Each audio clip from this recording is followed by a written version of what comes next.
আমি এই নির্মল হয়ে একটা প্রেক্ষিপ্ত প্রশ্ন করব। দাদা কি কও? দাঁড়িয়ে বলি সভাতলে অসীম বাবুর কাছে প্রশ্ন করব। আমি নির্মল শিষ্য হয়ে কি করব? দাঁড়িয়ে বলি সভাতলে এই যে ভারত ভাগের ফলে, দেশ ভাগের ফলে, তাই নয়, দেশ ভাগের ফলে উপার বাংলায় যারা ছিল পাকিস্তান নাকি, তাহলে এই যে উপারে যারা ছিল এ দেশে আশ্রয় নিল নাই নাই, তাদের ভোটার কার্ড আছে, আধার কার্ড আছে, প্যান কার্ড আছে, আছে না দাদা কি কও?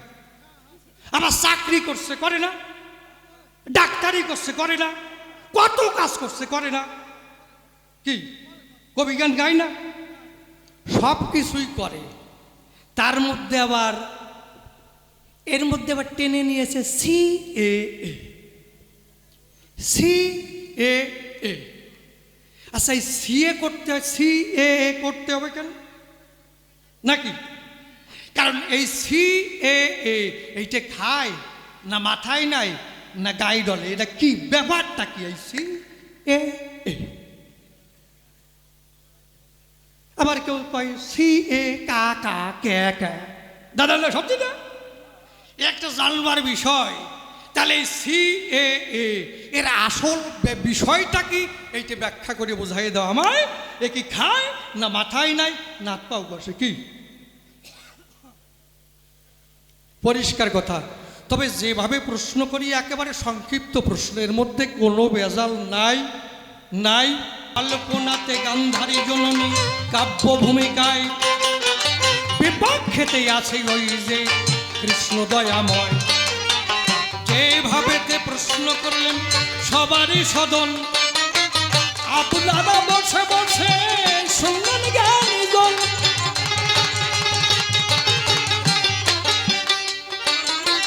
দুঃখের সময় কৃষ্ণ এসে হাসি দিলে কেন, তাই খুলিয়া বলো তুমি সভ্য সভাস্থান। মানুষ মেরে এ জগতে কিবা ধর্ম হয়, এই তত্ত্ব জানতে আমার আছে অভিপ্রায়। কেন লক্ষ লক্ষ এত মানুষ মারা গেল, সেই কথা সব মাঝে তুমি খুলে বলো। এই মানুষ মেরে জগতে ধর্ম হবে কিনা, তাই একটু সবার মাঝে করবে আলোচনা। তুমি কৃষ্ণ নিরপেক্ষ, কৃষ্ণ দয়াময়, একটা পক্ষ সমর্থন করলে তাই জানতে অভিপ্রায়। কুরুক্ষেত্র যুদ্ধে তোমার দোষ আছে কিনা, সভা মাঝে তুমি একটু করবে আলোচনা। সিএ চার কয় এই তত্ত্ব জানতে আমার আছে অভিপ্রায়। ভগবানের কোনো দোষ নেই, দোষ আমাদের কর্মে। গান্ধারী, তোমার সন্তানরা যে কর্ম করেছে তার ফল পেয়েছে মা। তুমিও যদি ভালো কর্ম না করো তাহলে তোমারও সে ফল ভোগ করতে হয়। ও একটা প্রশ্ন করেছে, কেউ কেউ জানতে চেয়েছে। দেখো সিএ এটা হচ্ছে সিটিজেনশিপ অ্যামেন্ডমেন্ট অ্যাক্ট। এইটা ভালো করে তুলে নিয়ে যাও তোমরা ভিডিওটা। বসুন বসুন, আর একটু বসুন। আমি আপনাদের আর খুব বেশি সময় বসিয়ে রাখবো না, আমি জানি উপরে শিশির পড়ছে। এটা কাদের জন্য? 6টা জাতের জন্য, 6টা ধর্মের মানুষের জন্য। 5টা আমি তাদের মতো বাদ দিলাম, হিন্দু, খ্রিস্টান, বৌদ্ধ, শিখ, জৈন, পার্সি। তাহলে আমি হিন্দু। যারা বাংলাদেশ বা পাকিস্তান থেকে ভারতে এসেছে তাদের জন্য। কিভাবে এসেছে? যারা পালিয়ে এসেছে অথবা পাসপোর্ট করে এসে সরকারকে না জানিয়ে থেকে গেছে, এই 2 শ্রেণীর মানুষ আইনের ঘরে অবৈধ অনুপ্রবেশকারী। ইংলিশে বলে ইললিগেল মাইগ্রেন্ট, আর হিন্দিতে বলে ঘুষপেটিয়া। এখান থেকে হিন্দুদের ছাড় দেওয়া হয়েছে আইন করে। আগে যে আইন ছিল, জওহরলাল নেহরুর আমলে যে আইন করেছিল, কেন্দ্রের বিজেপি সরকার দেখলো না হিন্দুরা তো এসেছে ধর্মীয় অত্যাচারে অত্যাচারিত হয়ে বা অত্যাচারের ভয়ে, এদের তো তাড়িয়ে দেওয়া যাবে না। এর জন্য যে আইনটা করা হয়েছে এবং যে আইনের রুলস অনুসারে আবেদন করে নাগরিক কার্ড পাওয়া যায়, সেই আইনটার নাম CAA। বোঝা গেল? এইটা তাদের করা লাগবে না যাদের ভারতবর্ষে জন্ম। যাদের জন্ম ভারতবর্ষে তারা ভারতীয়, তারা তো আর বাংলাদেশ থেকে আসেনি। অনেক মুসলমান ভাইরা ভয় পায়, তাদের ভয় দেয়, ওরা ভারতবর্ষে জন্ম নিয়েছে, ওরা ভারতীয় ছিল, ওদের কি ভয় আছে ভেবে একটু বলো। কিন্তু ভয় আছে সেই মুসলমানদের যারা পরে পালিয়ে পালিয়ে এসছে, যেমন রোহিঙ্গা কিংবা বিভিন্ন ধরনের মুসলমানরা, ওখানেও তাদের আই কার্ড আছে, এখানেও আবার আই কার্ড আছে, এসে ভোট দিয়ে চলে যায়, এইগুলো ভয় আছে। এরা ধরা পড়বে SIR, আর কিচ্ছু। আর যারা হিন্দু তারা CAA করে ভারতের নাগরিক কার্ড তারা নিয়ে নেবে, সহজ ব্যাপার। আর এই CAটা এমন আইন, এইটা করলে আপনি যত রকমের সুযোগ সুবিধা সরকারি পাচ্ছেন কোনোটা বন্ধ হবে না, এইটাই লেখা আছে আইনে। আপনি যে সুযোগ পাচ্ছেন, যে সরকারি অনুদান পাচ্ছেন, কোনোটা বন্ধ করে নেওয়ার অধিকার নাই। CAA আইনে লেখা রয়, আপনারা জানেন না বলে দেখায় অনেকে ভয়। আমি অন ক্যামেরায় বলছি, আমি যদি মিথ্যা কথা বলি আইন বিরোধী, তাহলে আমার বিরুদ্ধে কেস হবে না? এবং এও বলা আছে CAতে যারা আবেদন করবে তারা হয়তো কাগজ জোগাড় করতে দেরি হলো, তার জন্য এটাকে রিজেক্ট করা যাবে না। সে যদি হিন্দু হয় কখনো বলা যাবে না এটা রিজেক্ট করে দিলাম, তাকে সময় দিতে। এও লেখা আছে যদি কারো নামে বাংলাদেশি বলে কেস থাকে আগের থেকে বা পাসপোর্টের কেস থাকে, তাও সে CAতে আবেদন করে কার্ড দিলে আপনার কেস, ওই কার্ডটা শুধু কোর্টে দেখালে সব কেস ডিসমিস। এর চাইতে ভালো আইন হয় হিন্দুদের জন্য?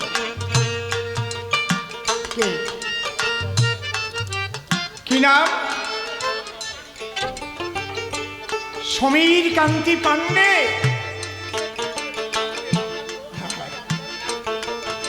নিতাই গৌর হরিবল। কি তাপস বাবু, আমি গান গাতে আইছি, কোনো টাকার জন্য আইছি কি? 1 টাকার জন্য কি আসছি আমি? আপনি টাকা দেননি, কিন্তু আমার দলের টাকা পেমেন্ট হয়ে গেছে। তোমরা টাকা পাইছো তো নাকি? ফুল টাকা পেয়ে গেছো, 1 টাকাও কম দেয় নাই। যে 2000 পাও ডেলি সে 2000 পাইছো, যে 1700 পাও সে 1700 পাইছো, যে 1600 পাও সে 1600 পাইছো। নাকি কম পাইছো? কথা কও, পাইছো? কে মানুষ কে অমানুষ বোঝা যাবে, একটু উচ্চারণ করে। মানুষ ছোট ছোট সবটার উপর দিয়ে উঠে যাচ্ছে। মান হুস, এমন কাজ তুমি করো না যে কাজের দ্বারায় তোমার নিজের মান নিজে নষ্ট হয়। এই হুশ রেখে যে কাজ করে মানুষ বলে, আর এই হুশ যখন ভুলে যায়, বুঝতে পারছেন কি বলছি?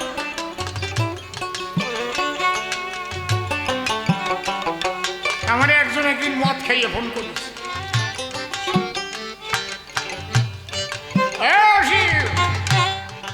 আমি কি খারাপ বাজাইনি? আমি দেখলাম তো খাইছে, আর কি সুন্দর মুখ দিয়ে ভাষা বেরোচ্ছে। তাহলে নিজের মান নিজে নষ্ট করছে। এমন এমন বড় মাপের মানুষ, তারা বড় বড় চেয়ার পায়, লাল বাতির গাড়ি নিয়ে অনেক পুলিশ পাহারা দিয়ে ঘুরে বেড়ায়, কিন্তু এত যে সম্মান সব ভুলে গেল টাকার লোভে। এই অন্যায় কর্মের ফলে ধরে নিয়ে যায় জেলে। তাহলে এই কাজটা করলে যে আমার মান আর থাকবে না, এই বোধটা রাখে নাই, তাহলে ওটা মানুষ জানোয়ারের চাইতে খারাপ। কিরে, তাহলে যে নিজে কর্ম করবার সময় নিজের মানের দিকে হুঁশ রেখে কাজ করে, এক কথায় মানুষ বলে তার।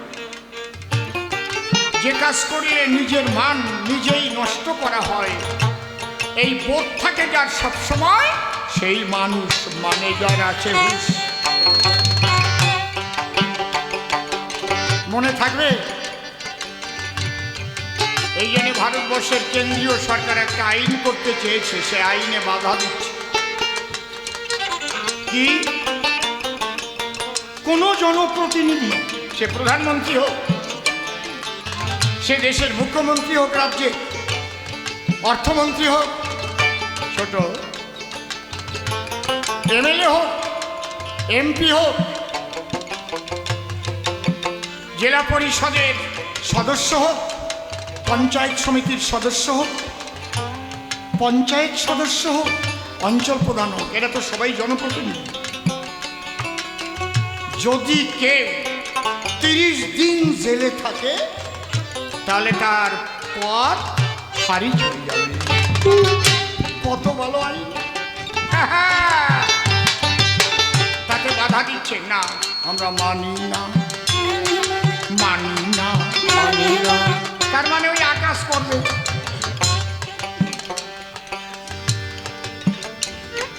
দেখেছেন, এই আইনটা যদি হতো তাহলে সবার মনে ভয় থাকতো, আমি চাকরি দেওয়ার নাম করে টাকা নিয়ে নিয়ে বান্ধবীর বাড়ি গোছায় থবো না,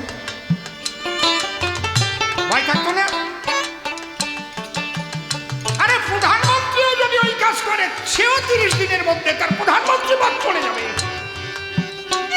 সে যদি আইন করতে পারে, তুমি বাধা দিচ্ছ। কয় মানি না, মানি না, মানি না, মানি না।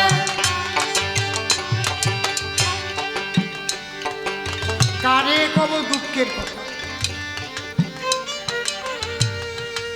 আইন যদি ঠিক মতো দেশের হয়, তাহলে মানুষ আকাশ করতে ভয় পায়,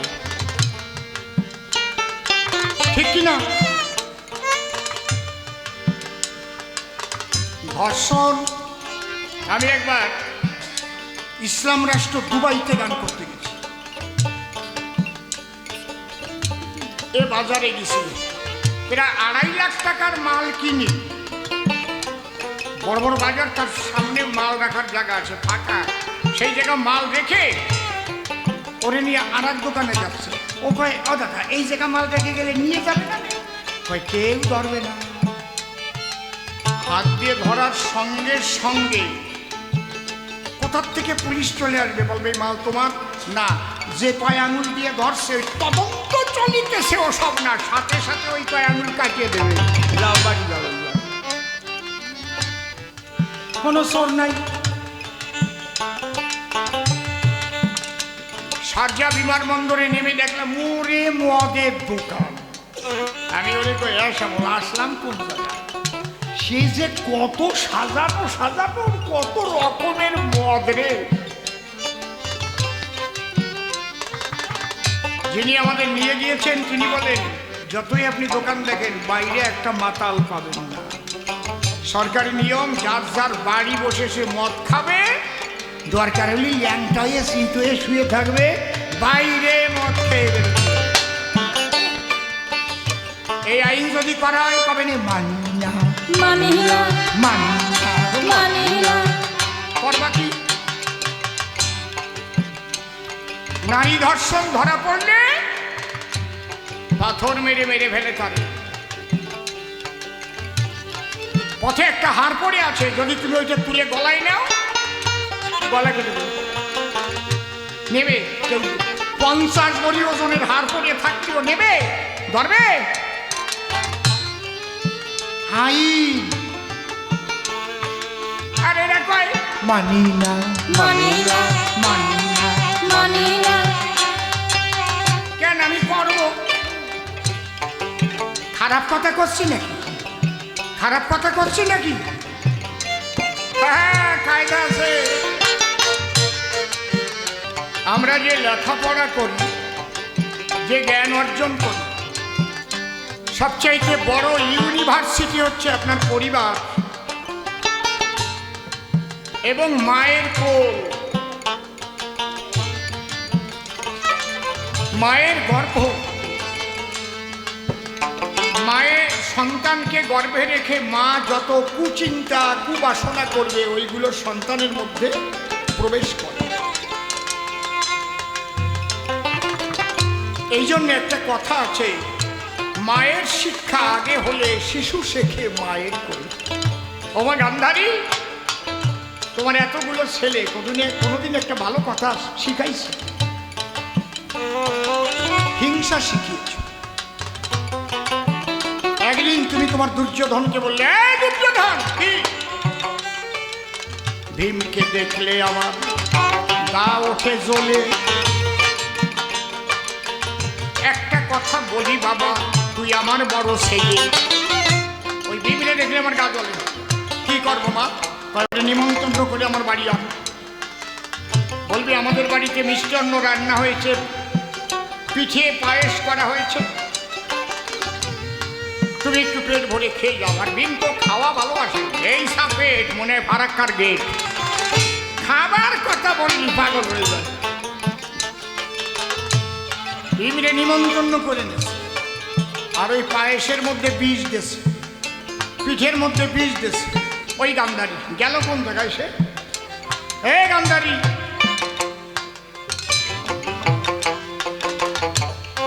ভীম তো জানে না পিঠের মধ্যে বিষ আছে, পায়েসের মধ্যে বিষ আছে। জেঠিমা গেছে, পেট ভরে বিষক্রিয়ায় ঢলে পড়েছে, অজ্ঞান হয়ে গেছে। গান্ধারী বলে, দুর্যোধন আমার কথা নিয়ে এর ঠ্যাং ধরে টেনে নিয়ে ওই নদীতে ফেলে দে। আমাদের ঘরে বসে যদি মরে তাহলে দোষী হবে না আমরা দুইজন পরে। ওরে জলের মধ্যে ফেলে দিয়ায়, তাহলে মানুষ ভাবতে এমন খাবার খাইছে, গা গরম হয়ে স্নান করতে গেছে, সাঁতার জল খাইয়ে মরে রয়েছে। ওই চানিয়ে নিয়ে ছেলেরে শিখাচ্ছে মা, জলের মধ্যে ফেলে দিল। ভাগ্য ভালো কৃষ্ণ ভক্তি আছে, ঠিক ওই যে জায়গা ফেলিছে ওই জায়গা কালকে উঠে সাপ আছে। ওই সাপ ওই বডি পেয়ে যখন দংশন করছে, তাহলে ভিতরে বিষ আছে আর ওই সাপের বিষ, বিষে বিষে কি হয়? ও তারপর বাবু, বিষে বিষে কি হয়?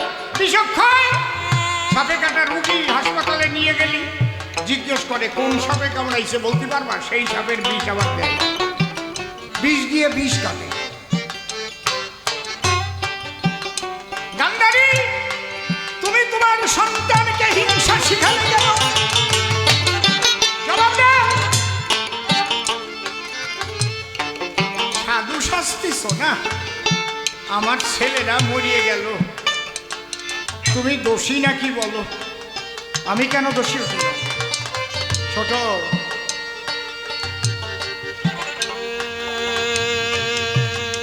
মা আমার কবিগান শোনার পরে যদি একটা সন্তান বা একটা মায়েরও, একটা ব্যক্তিরও মন ঘোরে, তাহলে ঈশ্বরের দরবারে খবর হবে।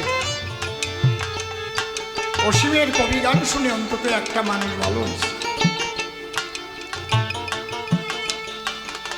জীবনে এমন অনেক ঘটেছে যে সারা জীবন কমিউনিস্ট করে, যখন ত্রিপুরায় সিপিএম সরকার ছিল, তার মন্ত্রী ছিলেন অনিল সরকার, আর মুখ্যমন্ত্রী ছিলেন মানিক সরকার। এখন ওখানকার মুখ্যমন্ত্রী মাননীয় মানিক সাহা, বিজেপি সরকার। একদিন রাতে 1টার সময় ফোন করেছে অনিল সরকার, হাউমাউ করে কাঁদছে। কারণ কমিউনিস্ট যারা, ওরা কোনোদিন ধর্ম মানে না, আত্মা মানে না, ভগবান মানে না, পূজা পার্বণ মানে না। আমার ক্যাসেট শুনে ধর্মবিজ্ঞান হাউ করে কাঁদছে। আমাকে কেড়ে বলছে, আপনি অসীম বাবু? বলে হ্যাঁ। আমার সারা জীবন বিফলে গেছে, আজকে আপনার ক্যাসেট শুনে আমি নূতন জন্ম পেয়েছি অসীম বাবু। আমি অন মাইকে বলছি, অন ক্যামেরায়। আমার গান গাওয়া ধন্য হলো। উনি তার 1 মাস পরে সদল বলে বায়না দিয়ে নিলেন। মনে আছে প্রথম ত্রিপুরা? খুব সম্ভব আমার নাতনি দিছিল সেইবার, গৌরব দিছিল, যে নাতনি এখন আমেরিকায় পড়ে। তাহলে যে জীবনে ভগবান মানত না, আত্মা মানত না, কিচ্ছু মানত না, ঈশ্বর মানত না, গুরু মানত না, কবিগান শুনে তার ভিতরে যে জ্ঞান জাগলো, আমার কিছু না হোক একটা মানুষের মন ঘুরল। ওই যে ত্রিপুরা যাওয়া আরম্ভ হয়ে গেল। একাধিকবার তিনি নিয়েছেন, এখন তো নেয়। এই জন্য লক্ষ্য করে শুনবে। এক মা, তার পেটে একটা সন্তান এসেছে, ওই সন্তান গর্ভে রেখে স্বামীটা মারা গেছে। মারাত্মক ঘটনা। মা খুবই ভালো। আজকাল অনেক সময় ওইরকম প্রথম সন্তান নষ্ট করে দেয়, স্বামী মারা গেছে নিয়ে যাই, আবার বিয়ে দেব। কিন্তু ও বলছে না, আমার গর্ভে যদি আমার স্বামী মরে গেছে, আমি যে তাকে ভালোবাসতাম, তার স্মৃতি আমার গর্ভে আছে, আমি অন্য কাউকে আর বিয়ে করব না। সত্যি একটা ছেলে জন্ম নিল। ওই ছেলেকে পরের বাড়ি চিড়ে কুটে ধান বেনে অনেক কষ্ট করে ফ্যান কুড়াইয়ে খুদ কুড়াইয়ে খাওয়াইয়ে বড় করল, লেখাপড়া শিখল, গ্রাজুয়েট হল। এক চান্সে পুলিশের এসআই এর চাকরি পেল, সাব ইন্সপেক্টর। বসো বাবা, এর মধ্যে না, এখন বসো। এই ঘটনাটা শুনে না, একটা জ্যান্ত ঘটনা। সাব ইন্সপেক্টরের চাকরি পেয়ে 5 বছরের ভিতরে 3টে ফ্ল্যাট কিনেছে কলকাতা শহরে, বিয়ে করেছে, প্রচুর টাকা জমিয়ে ফেলেছে। আর বউয়ের গায়ে তো সোনা, সব জায়গা সোনা, ঝিকিমিকি করে। আর ওনার হাতেও সেই রকম 8টা আঙুলে একটা আংটি, ব্রেসলেট, একটা আলাদা কায়দা। দুর্গা পূজার সময় বউ নিয়ে বাড়ি আসছে, মায়ের জন্যে 4 ভরি সোনার একটা হার আনছে, আর 2 লাখ টাকার একটা প্যাকেট এনে মাকে দিয়ে প্রণাম করেছে। মা বলছে, এর মধ্যে কি? 2 লাখ টাকা, তুমি পান কিনে খাইও। 2 লাখ টাকা দেশে পান কিনে খাবে। এই যে ঝকমক করতেছে কি? ওই সোনার হার। এই যে বৌমা, এই গলায় কানের সব জায়গায় কি?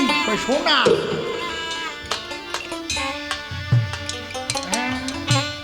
বাবা একটা কথা, কি কথা? তুমি বেতন পাও? মা, এ তো খালি এই দেখিস, টাকা কত আছে জানো না? 3টে ফ্ল্যাট কিনিস নিউ টাউনের মতো জায়গায়, একটা 1.5 কোটি, 1.40 লাখ। চাকরি তো পাইছিস মোটে 5 বছর, তোরে কি সরকার বেতন দেয় কত? 50 লাখ করি। না, বেতনের টাকা দু, কত সিগারেটটা থেকে তুমি দেবে। তাই কিভাবে? মা, বুঝবা না, গরু পাচারের টাকা। হ্যাঁ, হ্যাঁ, কায়দা আছে।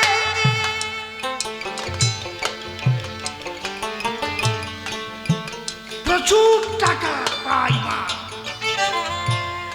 কয় পরের মাথায় বাড়ি দিছিস, দেশের সম্পদের ক্ষতি করেছিস, এক লাথি দিয়ে টাকা আর ওই হার ফেলে দিয়ে বলছে তুই বেরিয়ে যা। আমি চাই নাই তোর মতো সন্তান, তুই সন্তান না, তুই শয়তান, যা বেরিয়ে যা। আমি ভিক্ষার থালা নিয়ে ভিক্ষা করে খাবো, কিন্তু তোর এই অসৎ পথে আয় করার টাকা আমি নেব না, বেরিয়ে যা। ছেলে থমকে দাঁড়িয়ে গেছে, এই আমার দিক টাকায় বাজা। ছেলের বিবেকে আঘাত লেগেছে। এই তুই বুঝিস, তুই পেটে থাকতে তোর বাবা মারা গেছে, আমার কি কাম কামনা শরীরে ছিল না? তুই জানিস একটা নারীর যখন কামের ক্ষুধা ওঠে যৌবন বয়সে, তাকে ঠিক থাকতে গেলে তাকে কতটা সংযম হতে হয়। শুধু তোর মুখের দিকে তাকিয়ে তোর বাবার কথা মনে করে করে আমি কোনোদিন অসৎ পথে যাইনি। আমি কি পারতাম না? কতজন সুযোগ খুঁজেছে, পাড়ার মোড়ল, কত নেতা, কিন্তু কারো চরণে আমি নয়নি মাথা। তুই ভুলে গেলি সে কথা? ছেলে ঠুস হয়ে মার পায়ে পড়ে কাঁদতে কাঁদতে বলছে, মা আমি অপরাধ করেছি মা, আর জীবনে চাকরির টাকা ছাড়া ঘুষ খাবো না এক পয়সাও, আর খাবো না মা, আর খাবো না মা, জীবনে খাবো না।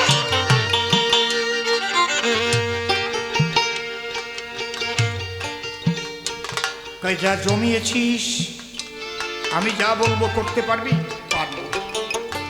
যা সব বিক্রি কর, অসৎ পথের টাকা, আর গরিব মানুষকে দেখে দেখে বিলিয়ে দে, গরিবের মুখে হাসি ফুটা। এরে কয় মা, আর এই গান গাড়ি কয় বিলে ডাকে নিয়ে ওটার বিষ খায় মারবে। পরের ছেলের ভালো দেখতে পারে না, তোমারটা মরবে না তো কারটা মরবে। হ্যাঁ